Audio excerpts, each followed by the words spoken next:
हमारे देश भारत में ये चल क्या रहा है, हो क्या रहा है। कहीं धर्मवाद, कहीं जातीयवाद, कहीं भाषा, कहीं क्षेत्रीयवाद के नाम पे हिंसा, अत्याचार और जानलेवा हमला। हमने दिल्ली में देखा कि एक बिहार के रहने वाला डिलीवरी बॉय को एक कांस्टेबल ने सिर्फ बिहारी बताने पर उसकी गोली मारकर हत्या कर दी।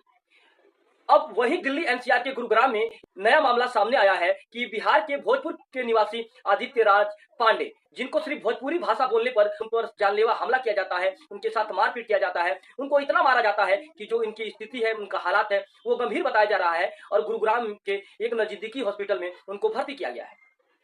तो जरा बताइए कि हमारे देश भारत का जो राष्ट्रीय गान है उसमें बात का जिक्र किया गया है कि पंजाब सिंध गुजरात मराठा द्रविड़ उच्चकल बंगा विंध्य हिमाचल यमुना गंगा जल्दी उच्चकल तिरंगा। तो हमारे राष्ट्रीय गान में जब पंजाब सिंध गुजरात मराठा यानी सभी राज्यों को मिलाकर हमारा जो देश है भारत का निर्माण किया गया, हमारे देश भारत का आधार रखा गया है, तो उस देश भारत में सिर्फ बिहार के जो निवासी हैं, बिहार के जो मूल निवासी हैं, जो बिहार के रहने वाले लोग हैं, उनके साथ बिहार के निवासी को भोजपुरी बोलने पर, बिहारी बताए जाने पर उनके साथ अत्याचार, उनके साथ हिंसा, जानलेवा हमला क्यों किया जा रहा है। आप सभी को पता है कि बिहार का जो राज्य है वो विकसित नहीं है और वहां रोजगार नहीं है, तो बिहार के जो निवासी हैं अपने घर को, अपने परिवार को चलाने के लिए दूसरे राज्यों में कमाने और खाने जाते हैं। दूसरे राज्य जहां वो कमाने खाने जा रहे हैं, उनको बिहारी होने पर, उनको भोजपुरी बोलने पर उनके साथ अत्याचार हो रहा है, मारपीट हो रहा है। तो ये कैसा भारत का निर्माण किया जा रहा है, कहीं भारत को बांटने का प्रयास तो नहीं किया जा रहा है। आपकी क्या राय है, आपकी क्या प्रतिक्रिया है, कमेंट सेक्शन में जरूर बताइए।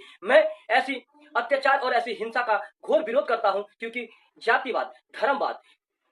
क्षेत्रवाद और भाषावाद के साथ जो अत्याचार हो रहा है ये भारत में तो बिल्कुल नहीं होना चाहिए, क्योंकि भारत की सुंदरता और भारत की सभ्यता है कि सभी राज्यों को, सभी धर्मों को एक साथ लेकर चलने वालों को भारत बताया गया है।